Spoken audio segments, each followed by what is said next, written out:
Hello friends, welcome to UPSC competition centre. फिर Bihar SSC द्वितीय inter स्तरीय परीक्षा 2023 के लिए हम लोग प्लेटफॉर्म पब्लिकेशन का 70 नंबर सेट को डिस्कस करने जा रहे हैं। इसके पूरे 1 से लेकर के 16 तक का जो सेट है वह डिस्कस कर चुके हैं। चैनल पर अगर पहली बार विजिट किए हुए हैं तो चैनल को सब्सक्राइब कर लीजिए और चैनल का जो प्ले लिस्ट होता है वहाँ पर जा करके इस सारे सेट को आप लगा सकते हैं। आइए शुरू करते हैं सेट नंबर 17 को फ्रेंड्स। फिर से रहा सेट नंबर 70, यहाँ पे देख पा रहे होंगे। फर्स्ट क्वेश्चन क्या कहता है ये देख लेते हैं। फर्स्ट क्वेश्चन दिया हुआ है दीफू दर्रा कहाँ स्थित है। जल्दी से बताइए दीफू दर्रा कहाँ स्थित है। तो right option option number B, यह अरुणाचल हिमालय में अवस्थित है। बी फ्रेंड इसका राइट आंसर हो जाएगा। दीफू दर्रा की बात की जाए फ्रेंड, इसके अलावा अन्य भी दर्रा है जो काफ़ी इंपॉर्टेंस है, वो एग्जाम में पूछता है। अरुणाचल प्रदेश में क्या है तो बोमडीला दर्रा भी आपको यहीं पे है, अर्थात बोमडीला दर्रा अरुणाचल प्रदेश में अवस्थित है। यांगपा दर्रा जो है यह आपको अरुणाचल प्रदेश का ही है, ये भी आपको ध्यान में रखेंगे। पीर पंजाल पूछता है तो जम्मू कश्मीर में अवस्थित। जम्मू कश्मीर में एक और है जो काफ़ी इंपॉर्टेंट, बुर्जिल्ला दर्रा है, वह जम्मू कश्मीर में है, ये भी आपको ध्यान में रखिएगा। इस तरह से सभी जो दर्रा हैं वो याद करना जरूरी है। आगे बढ़ते हैं। नेक्स्ट आपको दिया हुआ है भारत में सबसे लंबी बांध कौन सा है। लंबी बांध पूछ रहा है फ्रेंड, तो राइट होगा ऑप्शन नंबर दिए गए में option number B. Option number friends आपको सी, अर्थात हीराकुंड बांध जो है वह सबसे भारत में सबसे लंबी है। किस नदी पे है ये पूछता है फ्रेंड, तो याद रखेंगे आपको यह आपको महानदी है, नदी है उस पे अवस्थित है यह, और संबलपुर जिले में अवस्थित है। महानदी पर बना हुआ है यह बांध। आपको इसकी लंबाई की बात की जाए तो 4,800 मीटर इसकी लंबाई है, ये भी आपको ध्यान में रखना है, मीटर में है। नेक्स्ट आपको दिया है भारत की संसद में पहली लोकपाल विधेयक कब पेश किया गया था। पहली आपको यह पहला लोकपाल विधेयक कब पेश किया गया था। तो राइट ऑप्शन नंबर किस वर्ष में हुआ था पेश, तो राइट होगा ऑप्शन नंबर बी, अर्थात 1968 में आपको पेश किया गया था। बी फ्रेंड इसका राइट आंसर है। नेक्स्ट आपको दिया है बिहार पंचायत राज अधिनियम 2006 की धारा 90 की उपधारा 1 के अधीन कौन सी संख्या की स्थापना हुई है। कौन सी संख्या की स्थापना हुई है ये पूछ रहा है फ्रेंड, तो राइट होगा ऑप्शन नंबर सी, अर्थात ग्राम कचहरी की, अर्थात 90 की उपधारा 1 के तहत आपको ग्राम पंचायत की स्थापना की बात की गई है। सी यहाँ पर फ्रेंड राइट आंसर है। इस तरह से फ्रेंड्स आपको सी यहाँ पर राइट है। आगे बढ़ते हैं। ग्राम कचहरी में अगर बात की जाए फ्रेंड, तो ग्राम कचहरी में सरपंच का चुनाव, पंच का चुनाव और एक न्याय मित्र से लेकर बातें बताई गई है इसमें, जो ग्राम स्तर पर न्याय व्यवस्था को संभालते हैं। आगे बढ़ते हैं। नेक्स्ट आपको दिया निम्नलिखित में से कौन एक पंचायतों से संबंधित नहीं है, उसको चयन करना है। तो रहेगा ऑप्शन नंबर बी, संविधान के 74वां संशोधन अधिनियम यह पंचायत से संबंधित नहीं है। और बाकी जो 3 दिए गए हैं यह पंचायत से संबंधित है, लेकिन बी फ्रेंड इसका राइट आंसर है। अर्थात यह संबंधित नहीं है। 74वां संविधान संशोधन वह आपको नगर पालिका से है, याद रखिएगा, यह नगर पालिका से संबंधित है, न कि पंचायत से संबंधित है। इस तरह से फ्रेंड्स बी इसका राइट आंसर हो जाएगा। आगे बढ़ते हैं। माउंट एवरेस्ट पर 2 बार चढ़ने वाली विश्व की पहली महिला कौन सी है ये बताना। 2 बार चढ़ी थी, तो राइट होगा फ्रेंड्स ऑप्शन नंबर सी, अर्थात संतोष यादव जो है 2 बार चढ़ने वाली महिला है माउंट एवरेस्ट पर। इसके बाद की जाए फ्रेंड्स तो संतोष यादव 1992 में, याद रखेंगे 1992 में प्रथम बार चढ़ी थी। उसके बाद में 1993 में भी 2 बार, अर्थात यह आपको एवरेस्ट पर चढ़ने वाली विश्व की प्रथम आपको महिला है। बी सी इसका फ्रेंड राइट आंसर जाएगा। इसके पूरा अगर बात की जाए फ्रेंड्स तो माउंट एवरेस्ट पर प्रथम महिला कौन थी जो प्रथम बार चढ़ी थी, तो आपको याद ही होगा फ्रेंड्स, वो जुंको तोबई थी, जो कहाँ की थी तो जापान की थी। इस तरह से आपको याद रखने वाली एक बात है। भारत की प्रथम महिला कौन थी जो आपको एवरेस्ट पर चढ़ी थी, तो बछेंद्री पाल हो गया, ये भी आपको ध्यान रखेंगे, जो 1984 में फ्रेंड्स आपको 1984 ईस्वी में बछेंद्री पाल प्रथम बार आपको एवरेस्ट पर चढ़ने वाली महिला थी। 2 बार चढ़ने वाले जानिए गए आपको संतोष यादव हैं। आगे बढ़ते हैं। नेक्स्ट तरतीबा है गांधीवादी विचारधारा का मूल आधार क्या है, ये पूछ रहा है फ्रेंड, गांधीवादी विचारधारा का। तो रहेगा ऑप्शन नंबर सी, धर्म और नैतिकता इसका मूल आधार है। सी यहाँ पर फ्रेंड राइट आंसर है।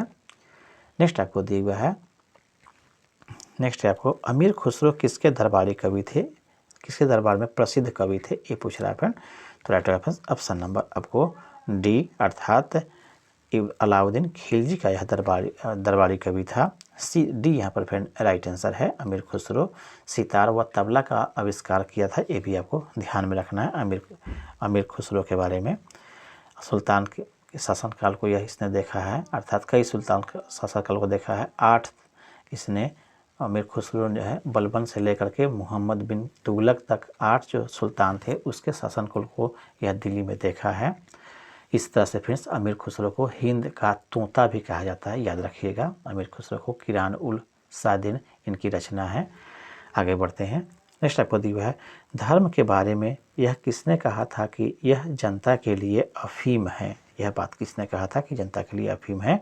तो राइट ऑप्शन नंबर डी, यह आपको मार्क्स ने, कार्ल मार्क्स ने यह बातें बताई थी कि इसने बोला था कि जनता के लिए जो धर्म होता है वह आपको अफीम की भांति होती है। डी इसका फ्रेंड राइट आंसर है। नेक्स्ट आपको बढ़ते हैं। पतंजलि इसके संकलन के लिए विख्यात है, किसके संकलन के लिए विख्यात है पतंजलि को। तो राइट ऑप्शन नंबर ए, योग सूत्र के संकलन के लिए आपको यह विख्यात है। इस तरह से आपको पतंजलि को योग दर्शन के जनक भी कहा जाता है, ये आपको याद रखेंगे। योग दर्शन के जनक कौन है, तो पतंजलि है। पतंजलि जो थे वह आपको भारत में अभी तक पुष्यमित्र शुंग के जो है शासक काल में थे, वे उसी के आपको दरबार में रहने वाले आपको यह दरबारी कवि के रूप में कह सकते थे। यह विद्वान मुख्य रूप से आपको पतंजलि ने 8 अध्यायी पर आपको महाभाष्य लिखा है, ये भी आपको ध्यान रखेंगे। प्राचीन भारत में मान्यता के रूप में 6 दर्शन हैं, जो जिसमें से योग सूत्र भी आपको, ये योग दर्शन भी इनका काफ़ी प्रचलित है, ये यहाँ पर फिर राइट आंसर है। नेक्स्ट आपको दिया हुआ है, रजत क्रांति संबंधित है, रजत क्रांति किससे संबंधित है, तो जानते ही होंगे फिर आपको मुख्य रूप से यह आपको ऑप्शन नंबर डी, यह अंडा उत्पादन से है, अर्थात रजत क्रांति का डी फ्रेंड इसका राइट आंसर जाएगा। अंडा उत्पादन में रजत क्रांति। दूध उत्पादन में क्या होता है फ्रेंड्स, याद होगा आपको, तो दूध उत्पादन जो है श्वेत क्रांति के नाम से जानते हैं, याद होगा आपको, श्वेत क्रांति के नाम से दूध उत्पादन। जबकि अनाज को हरित क्रांति के नाम से जानते ही होंगे आप। तेलहन उत्पादन कभी आता है तो इसको पीली क्रांति के नाम से जानते हैं, याद रखिएगा फ्रेंड्स। पीली क्रांति कौन है, किससे संबंधित है, तो तेलहन से संबंधित है। उसी तरह से गोल क्रांति भी आता है, तो यह आलू उत्पादन से है, ये भी आपको ध्यान में रखेंगे। आगे बढ़ते हैं फ्रेंड्स। आपको दिया गया है, पोबा रिजर्व फॉरेस्ट किस राज्य में स्थित है, पोबा रिजर्व फॉरेस्ट पूछ रहा है फ्रेंड, तो राइट होगा ऑप्शन नंबर डी, अर्थात यह असम में अवस्थित है। पोबा रिजर्व फॉरेस्ट, डी फ्रेंड इसका राइट आंसर हो जाएगा। नेक्स्ट आपको दिया हुआ है, भारत का मानक समय रेखा किस जिले से होकर गुजरती है, ये बताना है। भारत का मानक समय रेखा दिए गए ऑप्शन में से, तो जाएगा फिर ऑप्शन नंबर यहाँ पर डी, मिर्ज़ापुर से होकर गुजरती है, डी फ्रेंड इसका राइट आंसर है। भारत का मानक समय रेखा इलाहाबाद के पास के नैनी से भी गुजरता है, ये आपको ध्यान में रखेंगे। भारत का जो मानक है समय वह आपको GMT से 5.5 घंटा आगे है, याद रखेंगे। और यह भारत के मानक समय कितना है, तो 82 डिग्री आपको है, ये आपको पूर्वी देशांतर, ये आपको ध्यान में रखेंगे। इसमें कौन कौन से आपको राज्य शामिल है जहाँ से यह गुजरता है, ये भी पूछ रहा था। 5 राज्य होगा, फिर याद रखेंगे। 5 राज्यों से यह मानक समय गुजरता है, जिसमें से आपको गुजरात, राजस्थान, मध्य प्रदेश, छत्तीसगढ़, झारखंड व पश्चिम बंगाल, त्रिपुरा आदि मिजोरम से भी गुजरता है। सॉरी फ्रेंड्स, यह तो आपको करके रखा है। 5 राज्यों में उत्तर प्रदेश, मध्य प्रदेश, छत्तीसगढ़, उड़ीसा और आंध्र प्रदेश से यह 5 राज्य है। 5 राज्य जिसमें से कौन कौन से हैं, याद रखेंगे आपको। फर्स्ट में उत्तर प्रदेश, दूसरा में मध्य प्रदेश, तीसरा में आपको छत्तीसगढ़, उसके बाद में चौथा में उड़ीसा और लास्ट में आपको आंध्रा। यह आपको सारे 82 डिग्री गुजरता है। जबकि बात कीजिए फिर कर्क रेखा किससे गुजरता है, तो वह 8 राज्य से, दोनों में आपको कन्फ्यूजन नहीं होना है। 8 राज्यों से गुजरता है कौन, तो कर्क रेखा गुजरात, राजस्थान, मध्य प्रदेश, छत्तीसगढ़, झारखंड, पश्चिम बंगाल, त्रिपुरा और मिजोरम, इस तरह से याद रखेंगे। आगे बढ़ते हैं, हम्पी का खुला संग्रहालय किस राज्य में है, ये बताना है। तो राइट ऑप्शन नंबर ए, यह कर्नाटक में अवस्थित है, ये यहाँ पर फ्रेंड राइट आंसर है। विजयनगर साम्राज्य की स्थापना की बात है कि उसी का यह आपको हम्पी में अवशेष मिलते हैं। 1336 ईस्वी में इसकी स्थापना हुआ था विजयनगर साम्राज्य के।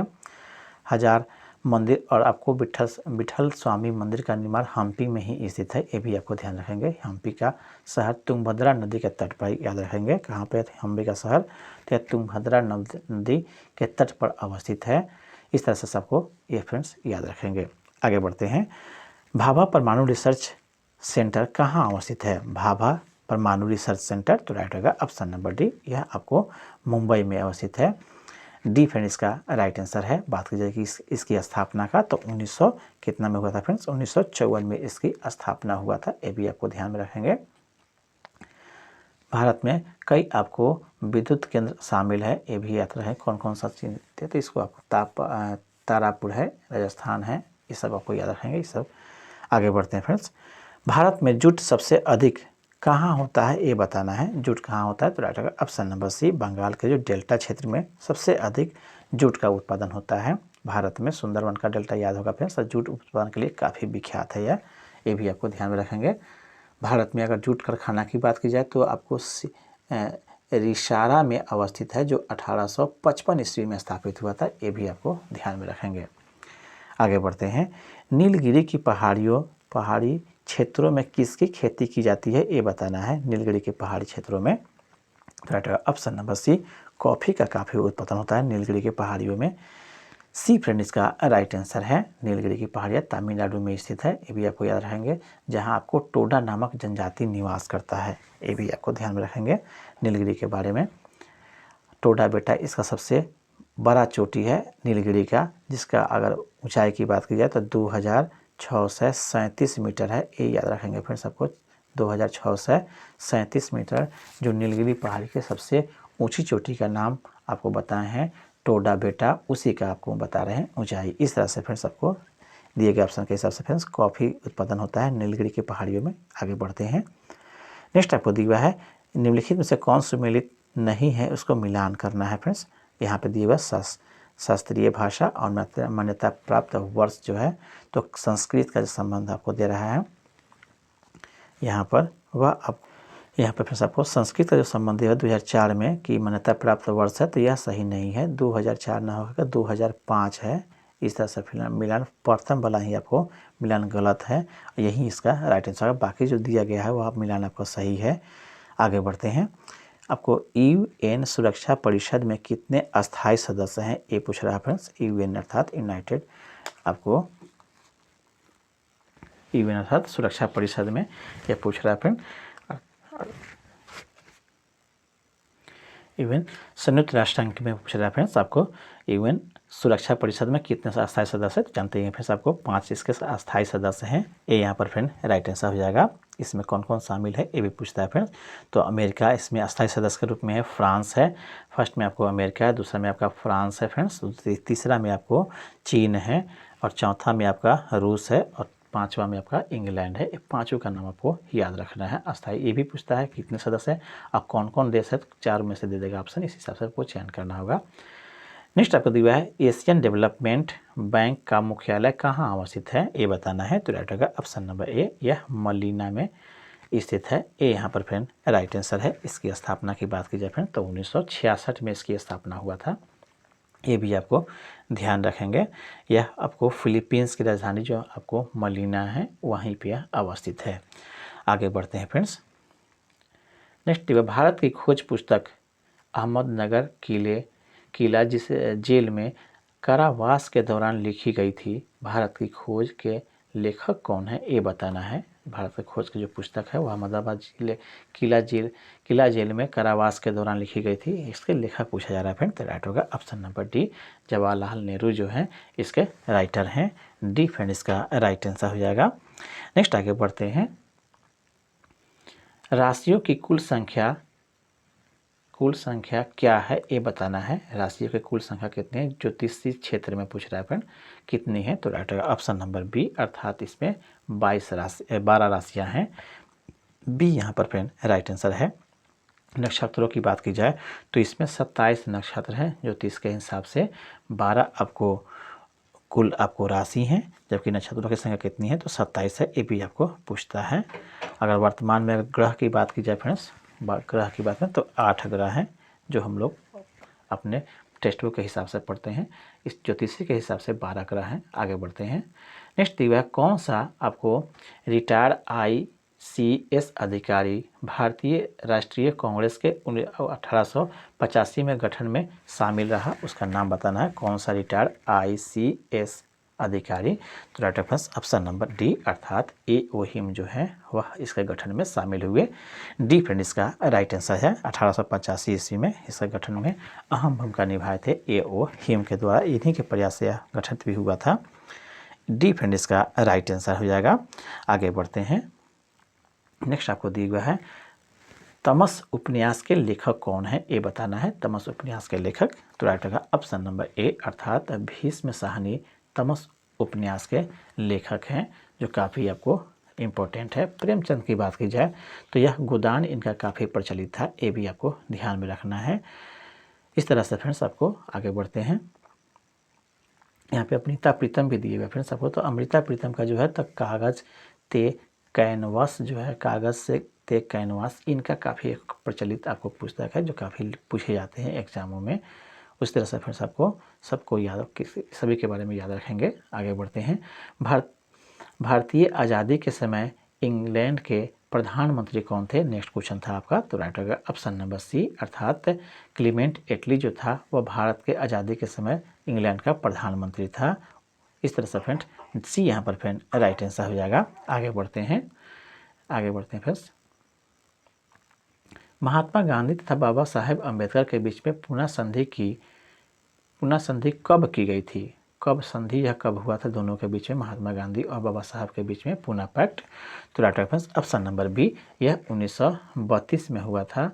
बी फ्रेंड इसका राइट आंसर हो जाएगा। इसमें आपको मुख्य रूप से अर्थात इन दोनों के बीच में जो संधि हुआ था उसमें मुख्य बातें क्या हुई थी, तो इसमें अम्बेडकर हरिजन को अलग सांप्रदायिक निर्वाचन के जगह पे हरिजन के लिए आरक्षण पर सहमत हुए थे, ये आपको ध्यान में रखेंगे। यह आपको पूना पैक्ट के नाम से जानते हैं, जो यरवदा सेंट्रल जेल में 24 सितंबर 1932 को संपन्न हुआ था, ये आपको ध्यान में रखेंगे। आगे बढ़ते हैं।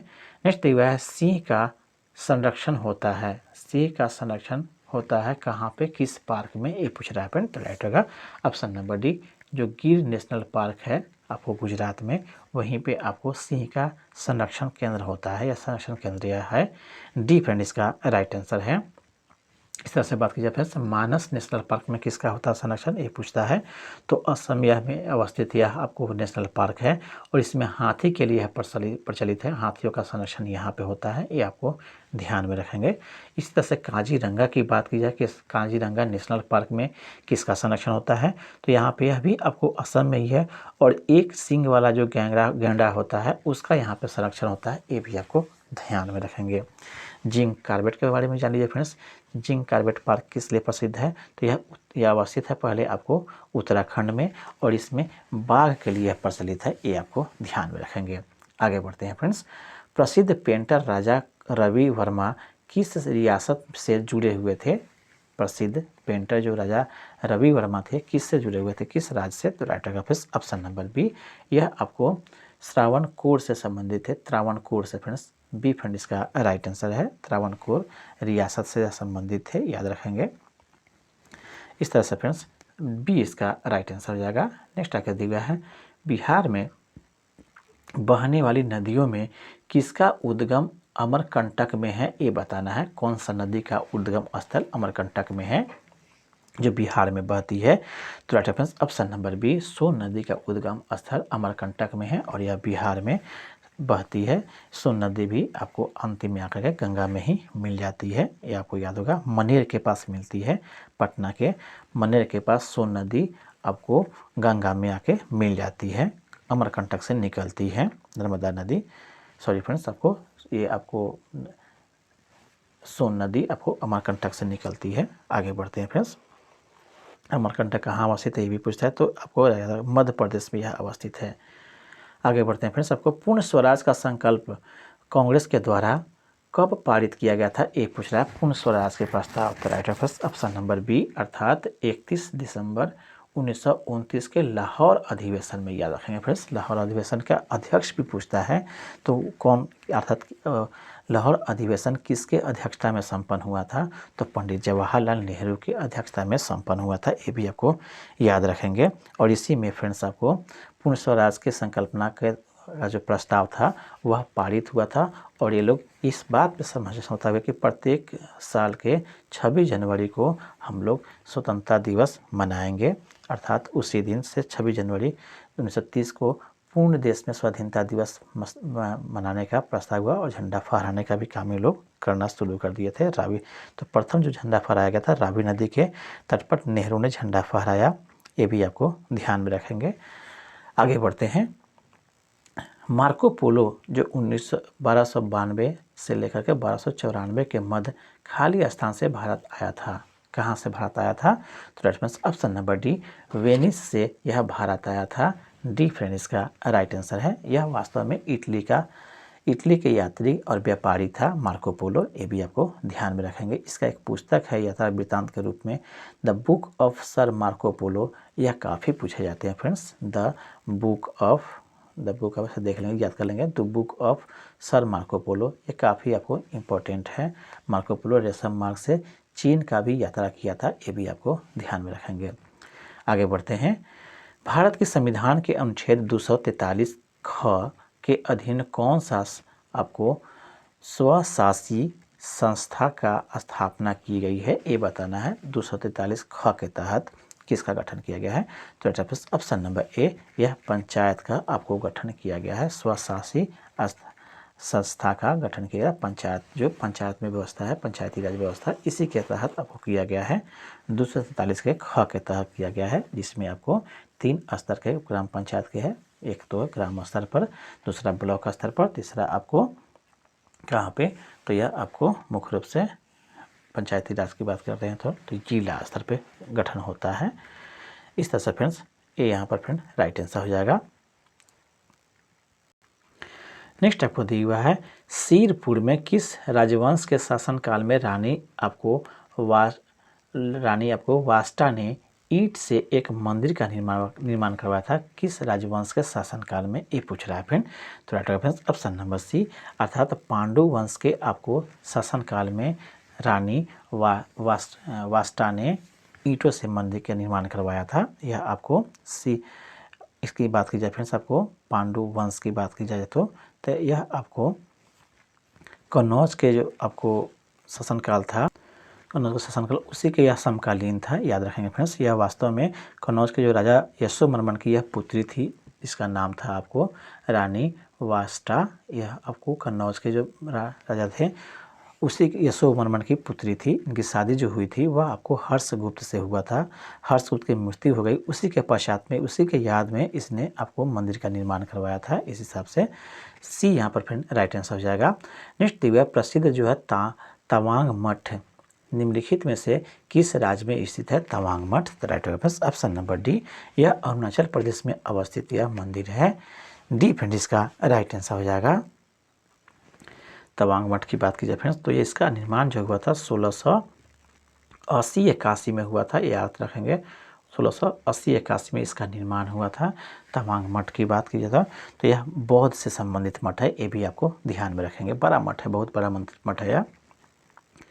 नेक्स्ट दिया है, प्राथमिक विपणन समिति किस कार्य को नहीं करता है। प्राथमिक विपणन समिति किस कार्य को नहीं करता है, तो राइट होगा ऑप्शन नंबर सी, समर्थन मूल्य का निर्धारण यह नहीं करता है। सी यहाँ पर फ्रेंड राइट आंसर है, प्राथमिक मूल्य का निर्धारण यह नहीं करता है। नेक्स्ट आपको दिया हुआ है, मशहूर नाइक जूते और कपड़े भारत सहित अनेक देशों में पहने जाते हैं। शब्द नाइक या नाइक का अर्थ क्या है, ये पूछ रहा है फ्रेंड। तो राइट होगा नाइक का अर्थ क्या है, तो राइट होगा फर्स्ट ऑप्शन नंबर ए, अर्थात विजय की यूनानी देवी, इसका आपको अर्थ होता है नाइक का, विजय की यूनानी देवी। ये यहाँ पर फ्रेंड राइट आंसर हो जाएगा।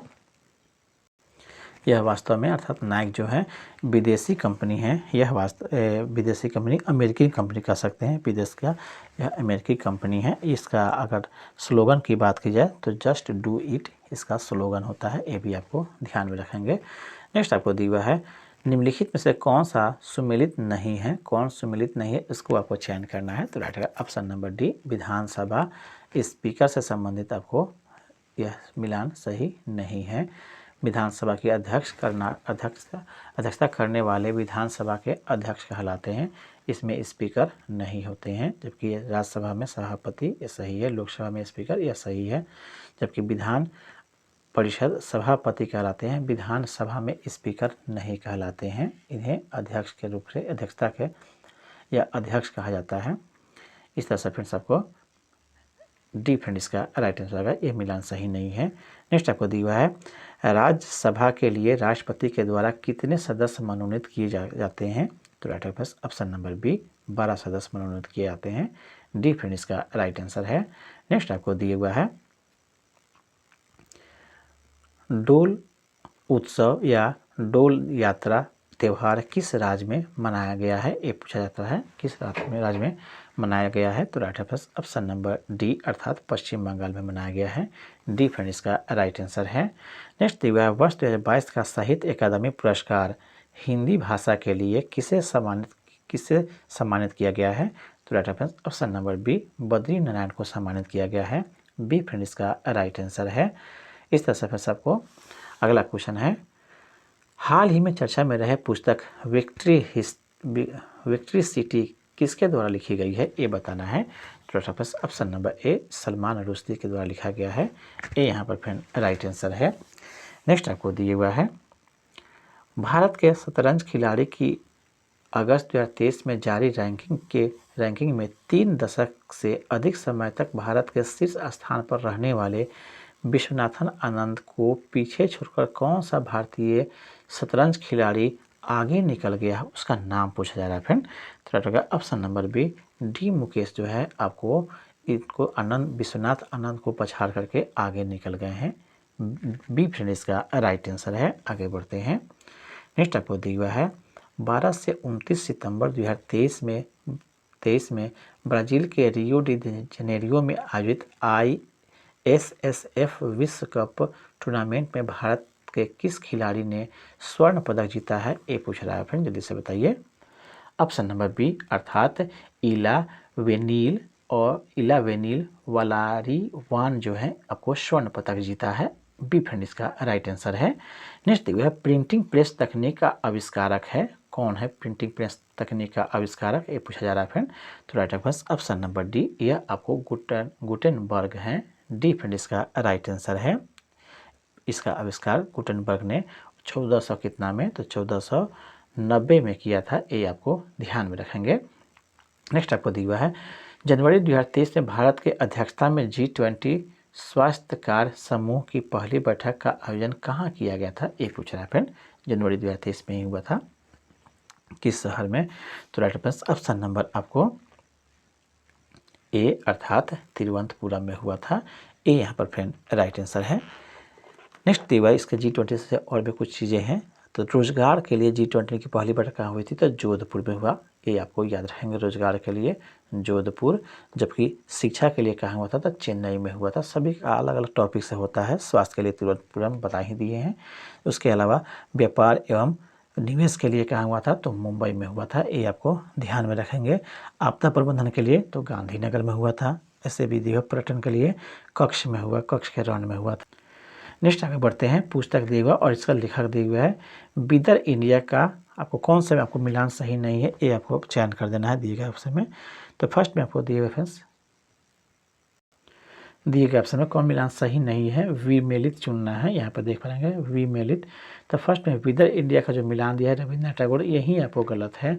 विदर इंडिया के जो लेखक हैं वह आपको पंडित जवाहरलाल नेहरू हैं।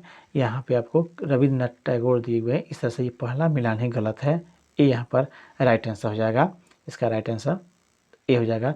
बाकी जो मिलान दिए गए हैं वह आपको सभी सही हैं। आगे बढ़ते हैं। बिहार में 1857 की क्रांति के नेता कुंवर सिंह का देहांत कब हुआ था, ये बताना है। तो ऑप्शन नंबर ए अर्थात 26 अप्रैल 1858 को इनका देहांत हो गया था। ये यहाँ पर फ्रेंड राइट आंसर हो जाएगा। नेक्स्ट आपको दिया हुआ है नेक्स्ट आपको दिया है राजकुमार शुक्ल किस गांव के निवासी थे, ये पूछ रहा है फ्रेंड। तो राइट होगा ऑप्शन नंबर आपको सी, अर्थात मुरली भरहरवा के आपको निवासी थे राजकुमार शुक्ल। इस तरह से फ्रेंड्स सबको सी इसका राइट आंसर होगा। राजकुमार शुक्ल की बात की जाए तो फ्रेंड्स इन्होंने ही गांधी जी को चंपारण आने के लिए अनुरोध किया था और इन्होंने ही 1917 ईस्वी में गांधी जी के साथ मिलकर के चंपारण सत्याग्रह में शामिल हुए थे। इस तरह से फ्रेंड सी फ्रेंड इसका राइट आंसर है। तिनकठिया विद्रोह के लिए, तिनकठिया जो यहाँ पर था नील की खेती करने के लिए, उसी के विद्रोह में चंपारण आंदोलन हुआ था, ये भी आपको ध्यान में रखेंगे। सदाकत आश्रम की स्थापना हेतु लगभग 20 एकड़ जमीन किसने दान में दी थी, ये पूछ रहा है फ्रेंड। सदाकत आश्रम की स्थापना के लिए तो राइट होगा ऑप्शन नंबर सी, अर्थात खैरू मियाँ ने दिया था 20 एकड़ जमीन आपको दान के रूप में। सी फ्रेंड इसका राइट आंसर है। नेक्स्ट आपको दिया, यह आपको मित्र थे किसका, तब मौलाना मजहरुल हक के जो है यह खैरू मियाँ आपको मित्र थे। नेक्स्ट आपको बढ़ते हैं। नेक्स्ट आपको यहाँ से फ्रेंड्स, हम बहुत बड़ी भूल करेंगे यदि हम बिहार की जनता और उसके मंत्रिमंडल के लीग के नेताओं के हिंसक व असभ्य आक्रमणों के आगे आरक्षित छोड़ देंगे। वर्ष 1946 में यह बात किसने कही थी, ये बताना है। तो राइट होगा ऑप्शन नंबर डी, यह आपको सरदार वल्लभ भाई पटेल ने कहे थे। डी फ्रेंड इसका राइट आंसर है। नेक्स्ट आपको दिया हुआ है, एक गतिशील बस में एकाएक ब्रेक लगने से बस सवारी आगे की ओर झुक जाते हैं, यह किस नियम के पालन के कारण से होता है, ये बताना है। तो राइट होगा ऑप्शन नंबर ए, न्यूटन के प्रथम गति नियम से, जो जरत का नियम कहलाता है, उसके कारण से ऐसा होता है। गतिशील बस को एकाएक रुकने से आपको गति के जरत के कारण से आगे की ओर झुक जाते हैं और एकाएक चल पड़ने पर विराम के जरूरत के कारण से पीछे की ओर झुक जाते हैं। दोनों आपको बातें याद रखना है। न्यूटन के प्रथम गति नियम का है या इसे जरत का नियम का है, ये यहाँ पर फ्रेंड राइट आंसर है।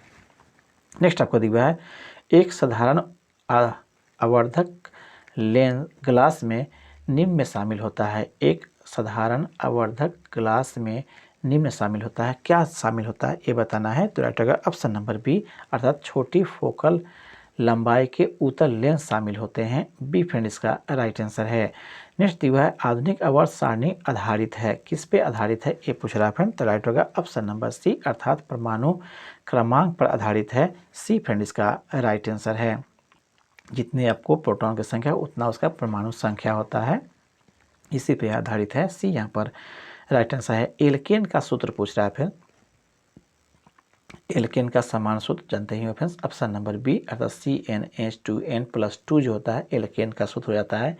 एल्कीन का पूछता है फ्रेंड्स तो या वो CnH2n हो जाता है। एल्काइन की बात है तो एल्काइन में नहीं दिया यहाँ पे, CnH2n-2 अगर आता है तो वह एल्काइन का सूत्र हो जाता है। यहाँ पर एल्केन का सूत्र पूछ रहा था, तब बी फ्रेंड इसका राइट आंसर है। नेक्स्ट आपको दिया हुआ है, समभारिक परमाणु में होते हैं, समभारिक पूछ रहा है फ्रेंड, नहीं तो ये इसका रहेगा फ्रेंड्स ऑप्शन नंबर सी, अर्थात जिसमें न्यूक्लियोनों की संख्या जिसमें बराबर हो, समान होते हो, वे आपको न्यूक्लियानों की संख्या जिसमें बराबर होता है वह आपको समभारिक होता है। समस्थानिक क्या होता है, तब प्रोटॉन की संख्या बराबर किंतु आपको बाहर जो है अलग अलग हो जाए, अर्थात द्रव्यमान संख्या जो है अलग अलग है तो वो आपको समस्थानिक कहलाता है। यहाँ पे समभारिक था। सी फ्रेंड इसका राइट आंसर हो जाएगा। आगे बढ़ते हैं, जल की कठोरता किसकी उपस्थिति के कारण से होता है, ये बताना है। तो right answer option number A, magnesium bicarbonate के उपस्थिति के कारण से होता है जल की अस्थायी कठोरता, ये यहाँ पर फ्रेंड राइट आंसर हो जाएगा। नेक्स्ट आपको दिया है, फ्रेंड्स आपको ल्यूमेन किसका मात्रक है, ये बताना है। ल्यूमेन किसका मात्रक है, तो right answer option number C, ज्योति फ्लक्स का जो मात्रक होता है ल्यूमेन होता है। सी फ्रेंड इसका राइट आंसर है। उस तरह से बात करें तरंगधर किसका एसआई मात्रक है, तो इस तरंगधर का एसआई मात्रक क्या होता है, तो एंगस्ट्रम होता है, ये आपको ध्यान में रखेंगे। आगे बढ़ते हैं, वायुमंडल में नाइट्रोजन गैस की प्रतिशतता कितनी है, ये बताना है। नाइट्रोजन गैस के तो जानते ही फ्रेंड्स आपको ऑप्शन नंबर डी, अर्थात 78% इसकी मात्रा है डी फ्रेंड इसका राइट आंसर है। नेक्स्ट आपको दिया सूर्य के प्रकाश में किस रंग का प्रकीर्णन सबसे अधिक होता है, प्रकीर्णन सबसे अधिक किसका होता है ये बताना है। तो right answer option number D अर्थात बैगनी का जो है सबसे अधिक आपको प्रकीर्णन होता है। डी फ्रेंड इसका राइट आंसर है। और सबसे कम किसका होता है जानते हैं फ्रेंड्स, आपको लाल रंग का सबसे कम होता है। इस तरह से फ्रेंड डी फ्रेंड इसका राइट आंसर है। नेक्स्ट आपको दिया हुआ है कार्बन, नाइट्रोजन, ऑक्सीजन, फ्लोरीन के द्वितीय आयनन विभव का सही क्रम कौन सा है ये बताना है। तो राइट होगा ऑप्शन नंबर बी अर्थात ऑक्सीजन। तो ऑक्सीजन का सबसे आपको ज़्यादा हो जाएगा, फ्लोरीन उसके बाद में नाइट्रोजन, लास्ट में आपको कार्बन हो जाएगा। इस तरह से दिए गए ऑप्शन में बी फ्रेंड इसका राइट आंसर हो जाएगा। द्वितीय आयनन विभव की संख्या यह बताया गया था फ्रेंड्स, बी इसका राइट आंसर हो जाएगा। नेक्स्ट आपको दिया है किस विटामिन को थायमीन के नाम से भी जाना जाता है, जल्दी से बताइए। तो right friends option number B अर्थात विटामिन B1 का नाम जो है थायमीन के नाम से जाना जाता है। अगर बात कीजिए फ्रेंड्स तो B3 के किस नाम से जानते हैं ये भी पूछ रहा हो तो क्या कहिएगा। तो विटामिन B3 को जो है नियासिन के नाम से जानते हैं। विटामिन B2 को भी जान लीजिए फ्रेंड्स, तो इसको हम लोग राइबोफ्लेविन के नाम से जानते हैं। इस तरह से फ्रेंड्स आपको सबको याद रखना है। आगे बढ़ते हैं। नेक्स्ट आपको दिया हुआ है RNA का मुख्य कार्य क्या है ये बताना है। RNA का मुख्य कार्य क्या होता है। तो राइट होगा ऑप्शन नंबर बी अर्थात प्रोटीन संश्लेषण का कार्य में सहायता करना RNA का मुख्य कार्य होता है। बी फ्रेंड इसका राइट आंसर है, प्रोटीन के संश्लेषण में। नेक्स्ट आपको दिया हुआ है एल्युमिनियम सल्फेट का प्रयोग किया जाता है। एल्युमिनियम सल्फेट का प्रयोग किस में किया जाता है ये बताना है। तो राइट होगा ऑप्शन नंबर सी अर्थात कपड़ों की छपाई में भी, आग बुझाने में भी। इस तरह से सी यहाँ पर राइट आंसर हो जाएगा। एल्युमिनियम सल्फेट का उपयोग दोनों में किया जाता है, कपड़ों की छपाई में भी और साथ ही साथ आपको इसको आग बुझाने में भी इसका इस्तेमाल होता है। इस तरह से फ्रेंड्स आपको सी यहाँ पर राइट आंसर हो जाएगा। नेक्स्ट आपको दिया है निम्न में से कौन सा संयोजन अभिक्रिया है, दिए गए में कौन सा संयोजन अभिक्रिया है उसका आपको चयन करके बताना है। फर्स्ट में दिया है 2KCiO3, वह यहाँ पर 2KCiO में विखंडित हो जा रहा है। जबकि सेकेंड में दे रहा है MgO H2O से मिलकर के MgOH का होल ट्वाइस बना रहा है। Al जो है O3 से और O2 से मिलकर के Al2O3 बना रहा है। तो कौन सा सही होगा ये बताना है फ्रेंड। तो दिए गए ऑप्शन में सी फ्रेंड इसका राइट आंसर हो जाएगा। यहाँ पे देख पा रहे होंगे सी में आपको जो है यहाँ पर सी में दिया हुआ है 2 और 3, 2 में MgH2O मिलकर के MgOH का होल ट्वाइस और Al O2 मिलकर के Al2O3 बना रहा है। दोनों जो है आपको सही है, यह संयोजन अभिक्रिया का उदाहरण है। सी यहाँ पर राइट आंसर हो जाएगा। आगे बढ़ते हैं। नेक्स्ट आपको दिया है किसी तत्व की परमाणु द्रव्यमान संख्या 35 है तथा 18 इलेक्ट्रॉन है तो उस तत्व में प्रोटॉन की संख्या कितना हो जाएगा। यह द्रव्यमान दिया हुआ है आपको 35, इलेक्ट्रॉन दिया हुआ है आपको कितना, तो यह आपको 18 दिया हुआ है। इस तरह से फ्रेंड्स ऑप्शन नंबर आपको बी इसका राइट हो जाएगा। जिस परमाणु में जितने इलेक्ट्रॉन होते हैं उतना ही उसमें प्रोटॉन होते हैं, इसलिए वह विद्युता उदासीन होता है। इलेक्ट्रॉन की संख्या अगर 18 है तो प्रोटॉन की संख्या भी 18 ही हो जाएगा। बी फ्रेंड इसका राइट आंसर हो जाएगा। नेक्स्ट आपको दिया हुआ है आमों का पीला रंग किसकी उपस्थिति के कारण से होता है। आम का पीला रंग ये पूछ रहा है। तो राइट होगा ऑप्शन नंबर आपको डी अर्थात पर्णपितक या कैरोटीन के कारण से होता है। डी फ्रेंड इसका राइट आंसर हो जाएगा। कैरोटीन के कारण से इसका रंग जो है आपको पीला होता है। टमाटर का जो रंग होता है वो पूछा जाता है फ्रेंड्स किसके कारण से होता है ये भी याद रखिएगा। तो लाइकोपीन के कारण से टमाटर का रंग जो है लाल होता है, ये भी आपको पूछा जाता है एग्जामों में, इसलिए आप ध्यान में रखेंगे। मिर्ची का जो तीखापन होता है ये भी पूछ रहा है किस कारण से होता है, तो आपको कैप्सेसिन के कारण से होता है, ये याद रखेगा। हल्दी का पीला रंग भी पूछता है तो आपको करक्यूमिन के कारण से होता है, ये सब याद रखेंगे। आलू का हरा रंग सोलेनिन के कारण से होता है, ये सब चीज़ें भी याद रखने वाले हैं। इसके अलावा पूछे जाने वाले सब क्वेश्चन सब हैं। नेक्स्ट आपको दिया है एक बर्तन लंबे समय तक नम हवा के संपर्क में रहता है, यह एक हल्की हरी कोटिंग प्राप्त करता है, बर्तन किसके बना हुआ है ये पूछ रहा है। अर्थात किस पर यह क्वेश्चन है फ्रेंड्स आपको, बर्तन पर अगर हल्की हरी कोटिंग लग जाए तो वह बर्तन कौन सा चीज़ का बना हुआ है ये क्वेश्चन पूछा जा रहा है फ्रेंड। तो राइट होगा ऑप्शन नंबर डी अर्थात वह तांबा का बना हुआ है। तांबा पर लगने वाला जंग जो होता है वह हरा रंग का हो जाता है, इसलिए आपको डी यहाँ पर फ्रेंड राइट आंसर हो जाएगा। अर्थात CuO के कारण से कॉपर जो है अभिक्रिया करता है ऑक्सीजन से और Cu का कॉपर ऑक्साइड बना लेता है। आगे बढ़ते हैं। नेक्स्ट आपको दिया हुआ है, दांत के डॉक्टर द्वारा परीक्षण के दौरान दांत पर प्रकाश संकेंद्रित करने के लिए निम्नलिखित में से किस किस्म के दर्पण का प्रयोग करता है ताकि मुंह के अंदर वह आसानी से देख ले। दांत के डॉक्टर किस दर्पण का उपयोग करके, तो राइट होगा फ्रेंड्स ऑप्शन नंबर बी, अवतल दर्पण का उपयोग करके वह आपको मुंह के अंदर प्रकाश को संकेंद्रित कर लेता है ताकि उसे आसानी से दिखाई दे। बी फ्रेंड इसका राइट आंसर है। नेक्स्ट दिया है, एक वृक्ष के पारिस्थितिकी तंत्र में संख्या का पिरामिड होगा, कैसा होगा ये बताना है।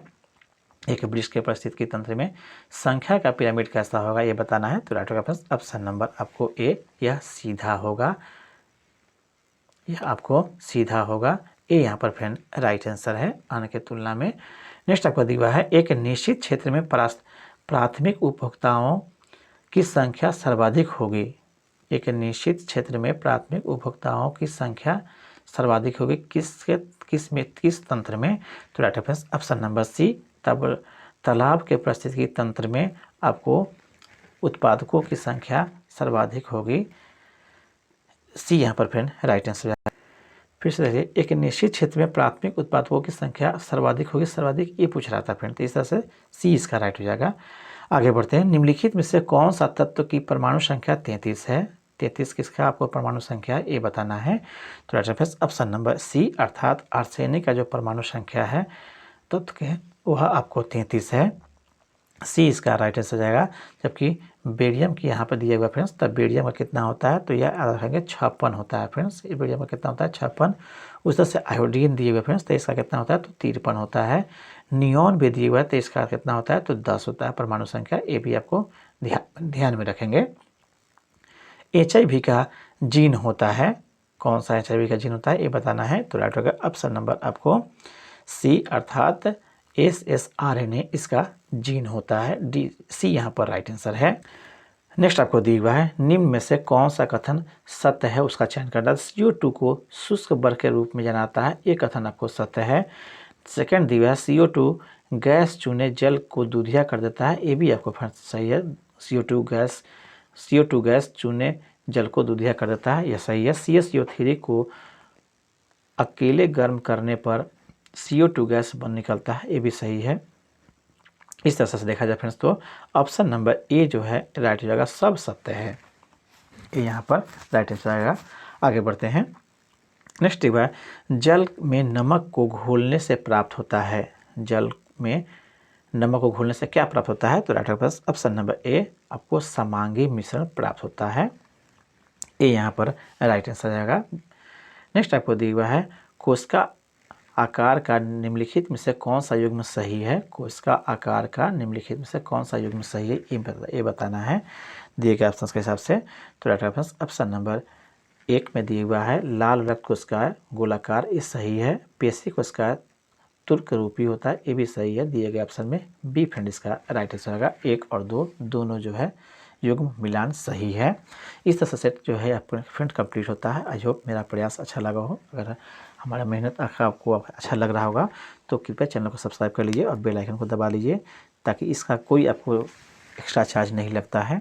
आप इसे सब्सक्राइब कर सकते हैं और अपनी आवश्यकता के हिसाब से इसे जब चाहे सेट को आप लगा सकते हैं। इसका PDF हम लोग टेलीग्राम चैनल पर देते आ रहे हैं, वहाँ से मैथ और रीजनिंग को आप सॉल्व कर लेंगे। तो आपका दिन शुभ हो। धन्यवाद फ्रेंड्स।